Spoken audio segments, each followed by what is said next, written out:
The Bears are beefing up their offensive line for Caleb Williams. DK Metcalf has officially requested a trade, and it sounds like Justin Fields will be the starting quarterback for the Steelers in 2025. We discuss the latest news and rumors around the NFL in today's episode of Locked On Fantasy Football.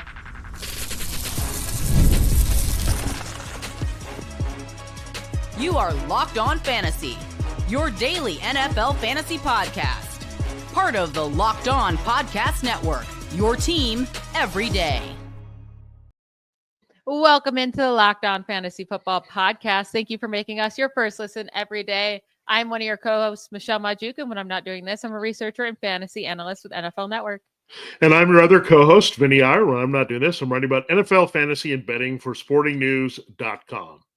We have had so much NFL news over the last few days, but specifically today, the day we're recording on Wednesday, just news will not stop breaking. So the Bears continue to add to their offensive line. DK Metcalf has officially requested a trade after they released Tyler Lockett. So it's just Jackson Smith-Njigba, maybe possibly left with the Seahawks. And then we just cannot stop hearing rumors about Justin Fields being the Steelers starting quarterback in 2025. So we're going to go through all of the latest news and rumors around the NFL, including those three things I just said. Let's start with the Justin Fields rumors that it's very likely, it seems like from many sources, that the Steelers are really eyeing to bring back Justin Fields. That's kind of their go-to plan right now. And I think as a Steelers fan myself, I do think this makes the most sense with the options out there. Now, let's say they do go this route. How much does this push down George Pickens? Because George Pickens did very, very little in the 6 games that Justin Fields started last year. He averaged 7.7 fantasy points per game, only had 1 game over 10 fantasy points in those 6 games with Fields. Do we think it could be any better next year if it is Fields? Yeah, the biggest thing is just passing more. I mean, they were running quite a bit with Justin Fields. They're running in general. I mean, they were only hitting around 110 passing yards per game in those 6 starts. So they went 4-2. So they ended up going 4-2 with Fields. They went 6-6, including playoffs with Wilson. The numbers weren't all that different in terms of the efficiency. The yards per attempt, we thought that Russell Wilson would provide a big boost there. They were only 7.3 to Justin Fields 6.9. So he didn't really add that much more of an element to say there was a separation as a downfield passer. So George Pickens had his moments and he flashed. And with this approach, the biggest thing they have to do is trust Justin Fields a little bit more, open it up. He can throw downfield. We've seen him have some big games for the Bears with DJ Moore and hooking up and making some plays with his passing weapon. So just have to open it up, Arthur Smith. I mean, just let this guy throw a little bit. You have to completely see what you have in Justin Fields. He's only 26. In fact, today is his birthday, which is interesting, March 5th. So he just turned 26. That's still very young for an NFL quarterback that's developing and has some upside. And he's not like Trey Lance or Zach Wilson, where those guys are absolute flyers at this point. Fields has something that he can build on. He was a great rusher just a couple years ago. So build on the rushing ability. We've seen with Jaden Daniels and Jalen Hurts and Lamar Jackson that you can run and still put up some very good passing numbers to help your wide receivers and put up good numbers overall. So they need to follow the blueprint of these teams, trying to let him loose a little bit. If he's not the guy, maybe bring in someone to compete like a Jalen Milroe, a Jackson Dart. That's a good combination, right? You can see what you have, and then if you don't have it again, you can try again. It seems like you can sit on these 10 wins and go to the playoffs no matter what you're doing at quarterback. So you might as well go for the upside, try for the 13, 14 wins, turn this thing around, see if you can win in the playoffs. So I think if they go Fields, I'm pretty sure it'll be Fields and one of these drafted rookies. It could be the second round. It could be in the third round. It could be on day 3. They're going to look at all these quarterbacks that have emerged. And whatever I see with these quarterbacks, there's going to be an athletic threat here. So Fields and an athletic guy, I feel like a rookie, are going to be the combination for the Steelers here in 2025. Yeah, and if it's Fields, like you mentioned, they did run a lot with him. Now, I will say, going back to George Pickens, he did actually average pretty much the same exact targets per game with Fields and with Russell Wilson. He actually averaged a little bit more receptions per game, 4.3 with Fields, 4.1 per game with Russell Wilson. It was just the touchdowns. There was no touchdowns when Fields was there. That was the big thing. So hopefully they can get him going more. Now, when it comes to the running game, because we know Najee Harris is a free agent, they might be looking for a new starter, but they ran a lot with Fields, second most rushing attempts per game from weeks 1 through 6 when Fields was a starter, behind only the Ravens during that span. So there's a lot of rushing opportunities for whoever comes in, and it should be easier to run with defenses worried about Fields. But I think the biggest question is where, let's say Fields gets re-signed, right? And they're going into the season with him as the starter. Let's say they don't take a quarterback in round 1. Where would you rank Fields in fantasy for next year? Because in just the term of the full year, right, he did rank as a quarterback 8 in fantasy points per game. Small sample size, only started 6 games, but ranked 8th in points per game among starts at 18.9 points per game starts. I mean, that was more than Bo Nix averaged last year, more than Sam Darnold. Yeah, he's the cheat code quarterback. We know he's going to get you those numbers. I mean, they are going to run him. That's not going to be an element they take away. He's just too good of a runner to not do that. And if you look at his games last year when he's healthy and the games he started, he averaged about 9 carries per game, and that'll be good. And that can even bump up a little bit more. But if he's putting up 9 carries, then you're looking at, if he can get even 6 yards, you're looking at 50 plus yards and 5 extra fantasy points right there, right? If you start there, then you get maybe some rushing touchdowns in there. Then you get some passing that you get downfield to add to that. So he has a very high floor. He's going to get his combined scores no matter what.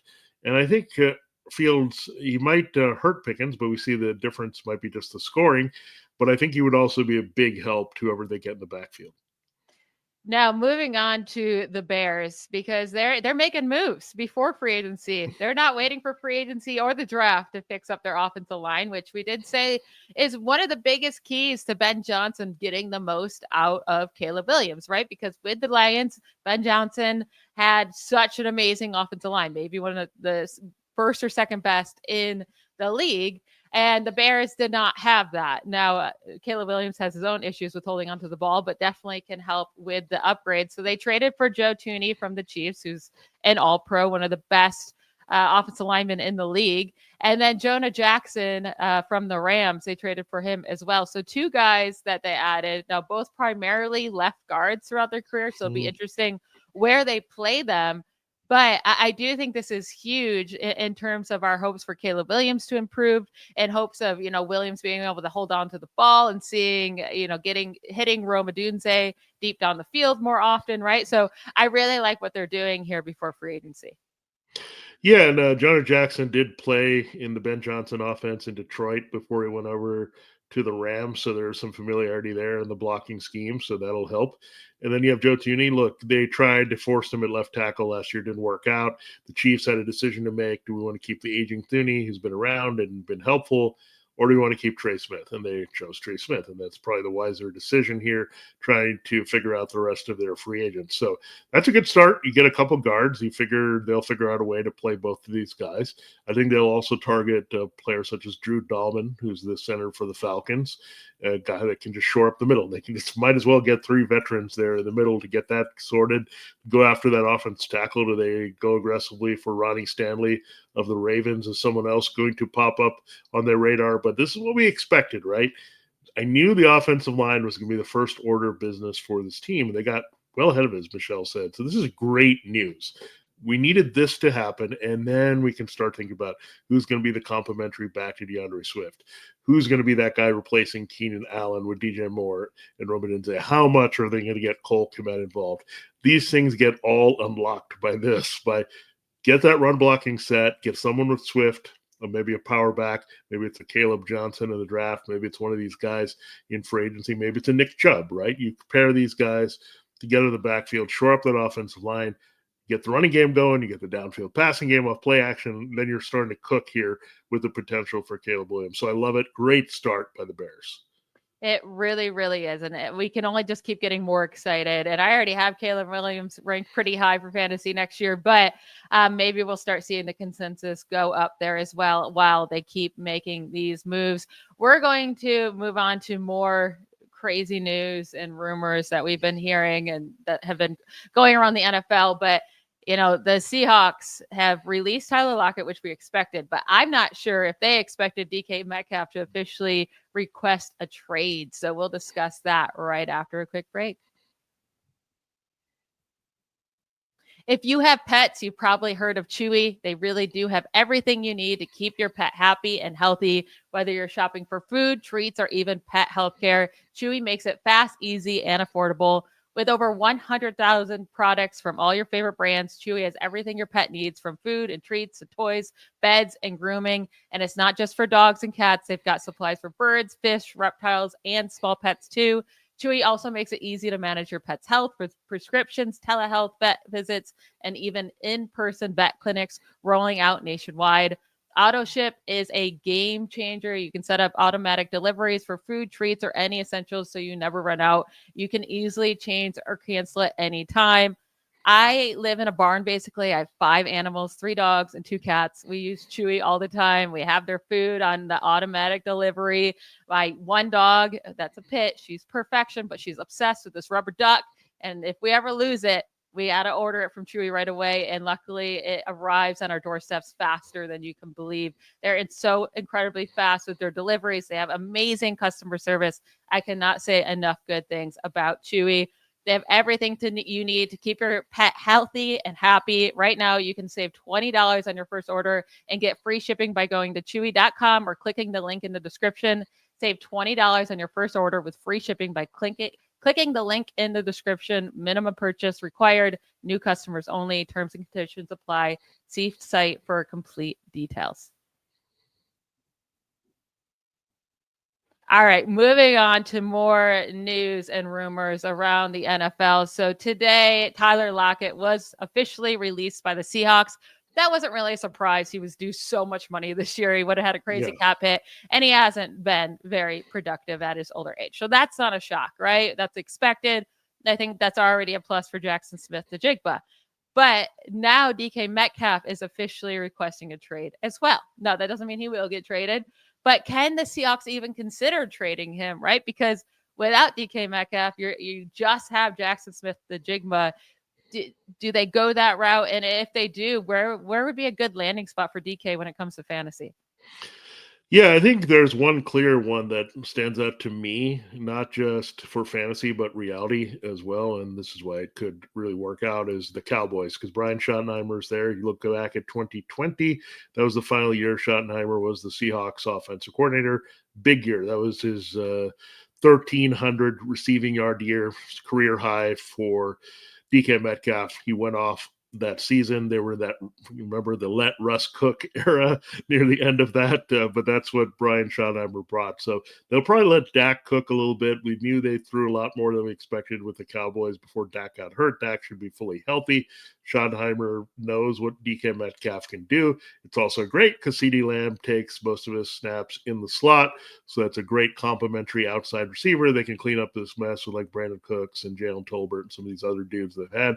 Another landing spot I just wrote about as well as the Chargers, because look, they need a guy as well. Ladd McConkey, very similar. I think he could be a lot like CeeDee Lamb going forward in terms of the way he catches balls, inside go-to guy. You get that dude to be on the outside. He said he wanted to play for a contender, I think, every time the Chiefs come up, but the Chiefs can't fit all these receivers that are out there, or the Bills, right? I get the Chiefs and Bills are going to be rumored for all these teams, but I think there's some more natural fits for him. I think I start with the Cowboys and Chargers. And of course, any of these teams that are like really looking for receivers, the Raiders, Patriots, they can throw enough money at somebody. And he's going to need an extension, right? That's the biggest thing. He's on the 3-year, $72 million contract. It runs out this year, so then he'll need an extension for 2026 and beyond. He's only 28, so they're going to have to pay him a lot, the new team. So it's also not just making the trade and giving up the assets, but figuring out what kind of contract you can give them. So that's why you have to draw on like these teams that have a lot of money to spend, including New England and Las Vegas. Yeah, I like all the teams you mentioned. I think the Chargers would be a really exciting fit. And so would the Cowboys, but obviously with the Chargers, you would have more of a shot to be that top dog there. Now, another team that could be looking for a wide receiver is Houston. There was news that Tank Dell, I was shocked by that. He's just finally undergoing ACL surgery today, it seemed like.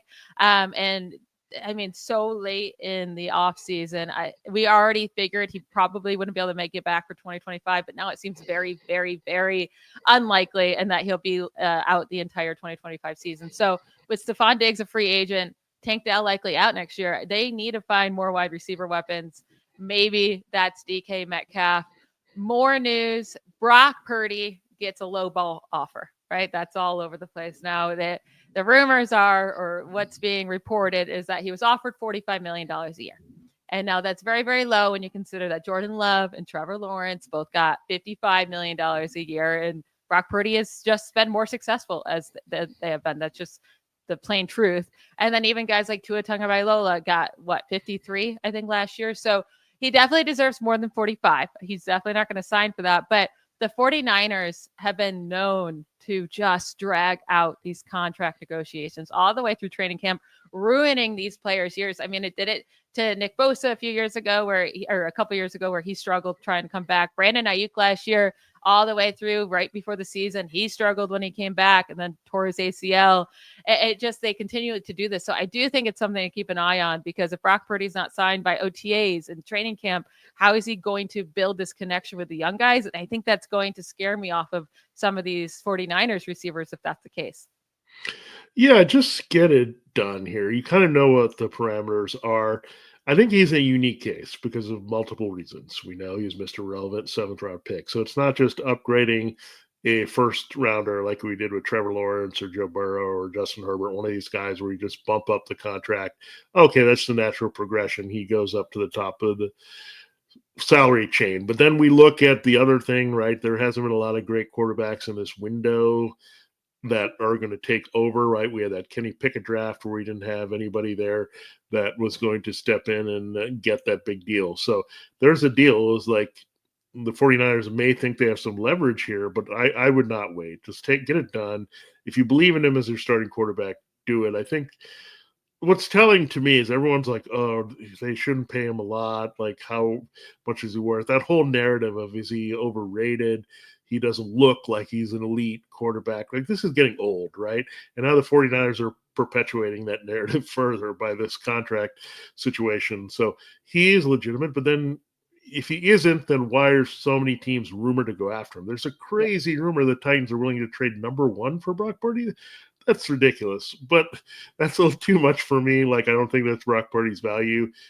Like, he's just not that level to me. I don't think anybody is that level to take the number 1 overall pick. Even, okay, maybe Patrick Mahomes, but that's about it. Josh Allen, Joe Burrow, Lamar Jackson. Yeah. Okay, you're right. Justin Herbert.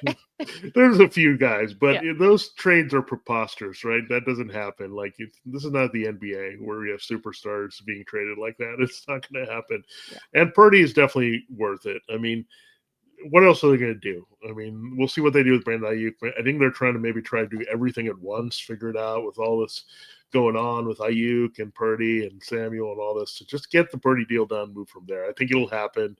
He's not going anywhere. Moving on to the Cowboys, it sounds like they would like to re-sign Rico Dowdle and pair him with a rookie running back. Now, we don't know if that means a late round rookie they'd be taking or early round, but this is coming from The Athletic. Do we want to see Rico Dowdle elsewhere, get a full-time job? I don't think his best route for fantasy success is to stay with the Cowboys, especially because it really seems hard to envision that they're not going to take a running back early. In the 10 games, he had at least 12 carries last year. He averaged 13.5 fantasy points per game in half PPR. That would put him around running back 15 to 20 range on the season. Same amount of points as J.K. Dobbins averaged last year. I personally would like to see him with another team to get that bigger role. Maybe the Steelers, the Raiders, the Browns. A really interesting fit, I think, would be the Chiefs. I do think he could be an upgrade to my goodness, Isaiah Pacheco. I almost said Clyde Edwards-Helaire for a second. That was many years ago. But I do think he's a good enough running back for one of these teams to have as a starter, for like a bridge starter, right, for a season. Yeah, I think I do like Dowdle staying put, because at least we know his background before this year where he was kind of elevated and forced into that role. He's a pretty good backup, right, to have, and I like to have some clear handcuff situations. I think he would be falling into that. But Ashton Jeanty or Marion Hampton, these guys should be in play for the Cowboys a lot here. 12th, you think it's Jeanty, but some people think Hampton is rising. They could look at it if the Cowboys trade down. Maybe Hampton is the option. So there's all kinds of guys that could help him. I don't know if I would want to go to the Caleb Johnson route because he's not a guy that's going to help you too much in the passing game. But they have to weigh all that. But the Cowboys keeping Dowdle makes sense. I don't want to see a situation where he's forced into like a role like the Browns and you just have to decide, do I want to take this guy in drafts or is he going to disappoint me? And we saw Tony Pollard look. He had some flashes last year with the Titans, but it wasn't all pretty being elevated from the Cowboys starter to another team. So let's just see how that plays out. But I think Dowdle's really more backup material. I think he'd be a forced just option in anybody's backfield if he goes there. Yeah, I really am eyeing the Steelers they have to bring in someone, and if they're not going to pay Najee, the free agency pool is kind of thin. I actually wouldn't hate Rico Dowdle there with Jaylen Warren if they are if that's the route they go. We are going to take a quick break and then close out the show with some combine rumors from Matthew Berry, who put out an article on NBC of the top 25 most interesting things he heard at the NFL Combine. We'll get to that right after a quick break.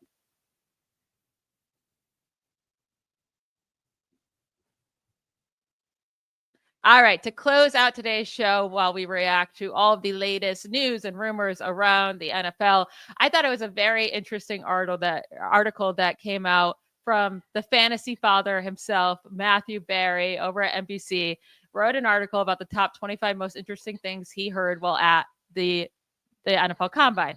And I pulled out the ones that were most enticing when it comes to how much it would affect fantasy, right?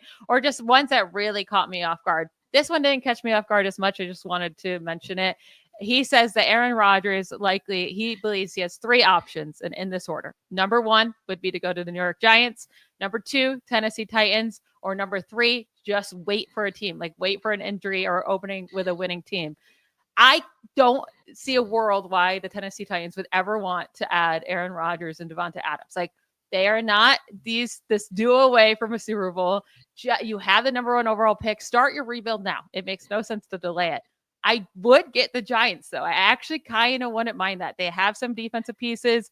They have Malik Neighbors there. You add Aaron Rodgers and Devonta Adams. I actually think that could be very interesting and exciting for next year. Yeah, just a matter of where the Giants stand with Brian Daboll and Joe Schoen.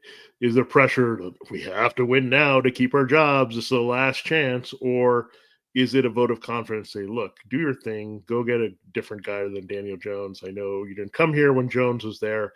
Go get your quarterback of choice, Cam Ward, let him be the starter, and go in that direction. So it really comes down to that, right? Are they expecting big things for them to win right away? Look, the Jets were expecting big things to win right away when they went after Aaron Rodgers and they got Devonta Adams. It didn't work out. And then what happened? All those people got fired, as Dan Graziano mentioned on ESPN. Like, all those guys got fired. So if Brian Daboll and Joe Schoen are looking for job security, like, I don't know if Aaron Rodgers is the best decision here, especially when their tenure is very tenuous at this point. So we'll see. I maybe it's just we're trying to force him somewhere and they're all not feeling great right now. And maybe his best option is just retiring and getting out of the NFL. Well, it's really interesting because Barry goes on to say that, after talking with a bunch of people at the Combine, he expects that the Jets' plan is to start Tyrod Taylor to begin the 2025 season. Now, that can mean they draft a guy early, right? And they just have, they're not giving the rookie the keys right away. But it's very interesting that they decided to move on from Aaron Rodgers when their plan at the moment is Tyrod Taylor next year. That is not good. I don't think that's good for Garrett Wilson at all. Tyrod Taylor has started 12 games since 2019. Only 2 players have hit 100 receiving yards with him in those games. Darius Slayton in week 12, 2022. That's the last one to do it. And then Brandon Cooks in week 1, 2021 with the Texans. But also in his entire career, only 2 wide receivers have hit 100 receiving yards and a touchdown in a game with Tyrod Taylor. Darius Slayton did it once, and Sammy Watkins did do it 5 times, 4 times in 2015, 1 time in 2016. That's almost a decade ago now. So Tyrod Taylor should not be the answer for the Jets. And if it is, that's going to push down Garrett Wilson a ton for me. Yeah, and we'll talk about my favorite offensive coordinator name. I'm going to bring up a lot, Tanner Engstrand. He comes from Detroit. I think they should take a shot on Hendon Hooker and see what they can get out of that system, out of Detroit, see what they can do with him, develop him. I know he's been hurt and he came to the league hurt, but I would take a shot at somebody. I don't think you can just sit on Tyrod Taylor. Like, take a shot at Jackson Dart, take a chance on Tyler Shuck or whatever. Somebody you're going to go after, like, just to get someone in that mix. What do you have to lose here with Tyrod Taylor? It's pretty obvious you're not trying, right? To like try to do anything to bridge and go forward. I mean, you need to go forward from this Aaron Rodgers situation. You can't just sit on what we had last year behind him. The whole reason Taylor was signed because they didn't want to have Rodgers part 2 if he had gone down with a knee injury. So he's a backup material. He should not be going in as a starter, Taylor. So I don't know. I think the Jets are going to do something. They've been rumored to get Shedeur Sanders. There was a big hubbub about that with Mel Kiper Jr.'s mock draft. So we're looking at all the stuff here with the Jets, all kinds of options, but that's one of them. So I think we're still not going to get quarterback answers from them pretty quickly, but now all of a sudden Derek Carr still sounds pretty good as their starting quarterback. Yeah, more quarterback rumors in this article by Matthew Perry is that the Vikings want to go with JJ McCarthy as their starting quarterback in 2025. I think that's the right route for them instead of paying Sam Darnold. If you can get that production out of Sam Darnold, I'm sorry, you can get it out of most quarterbacks. So yeah. I do think you use the 10th overall pick on JJ McCarthy for a reason. He should get the chance, and I'm looking forward to seeing that next year if that's how it plays out. But it was also interesting. He goes on to say that it doesn't seem like there's a hot market for Sam Darnold really at all, unless any team can get him on a cheap deal. So he actually said he won't be surprised if Sam Darnold doesn't find a starting job for next year, which seems crazy when we're just talking about the Jets starting Tyrod Taylor. But like there are teams that need a quarterback really bad. I do still think Sam Darnold gets a starting job, but if you roster him in dynasty fantasy leagues, you might want to consider moving on from him before free agency starts up, and it might not be as good of a landing spot as you were hoping for. Yeah, he'd actually saved us in our dynasty league saved me, my team that won the championship. I actually drafted him with JJ McCarthy. So I'm okay. Like if I have to move on, I have him, and I just said, no, I'll keep Darnold just in case something happens to McCarthy. It worked out really well this season. So, but I even know that that's a short-term fix. I only did it for insurance. I just like the Viking system, and the system is great. And JJ McCarthy is a very talented rookie turned second year, right? He basically is a rookie all over again. So again, this is what I've envisioned, right? That's why I put him with a team like the Colts. Like if we just bring him in, that's kind of a halfway backup starter situation, right? We just bring him in, compete with Anthony Richardson. I don't think anything's going to be handed to him. Like the Rams, good system, out. Falcons, good system, out. 49ers, he was already on that team. Like all these things are not going to kind of materialize. So maybe Michelle, he ends up backing up Brock Purdy. Who knows? But I think the problem is it's a question of supply and demand. The problem is demand is high and the supply is twofold low in free agency and in the draft. Like it's low on both ends. So that makes it really hard to figure out everything. And then to end today's show, I just want to leave with this little blurb from Matthew Berry's article that just got me so excited. It's about our running back 7 and our 2 early consensus rankings. Bucky Irving going into his second year, but he writes, I'm going to tell my daughters that when they grow up, they need to find someone that looks at them the way Tampa Bay looks at Bucky Irving. Bucks cannot stop raving about the kid. He's going to be a true alpha running back 1 next year. Love to hear that. Are we able to keep moving him up? Who knows, right? He might be crazy, highly ranked by the time we get to draft season, but this made me very excited. Yeah, I mean, it makes a lot of sense. I mean, the evidence was pretty much there. I mean, he was doing everything at a higher level than Rachaad White and Sean Tucker and anyone else they could put in that mix. And Rachaad White, basically, you have to keep in mind, the reason he was there in the first place was an extension of James White in the Tom Brady era. And he did what he needed to do, playing off Leonard Fournette at that time. But he was not like in the long-term plans. I think Bucky Irving is, from this new perspective, this new offense, all these things that are going forward, I think Irving was kind of envisioned that way to take over, and you're really seeing the fruits of that happen. So not a surprise here, and Irving will be highly ranked. You're not going to get a bargain on him, unfortunately, in fantasy drafts in 2025. You definitely won't get a bargain, but I think he'll be worth the price.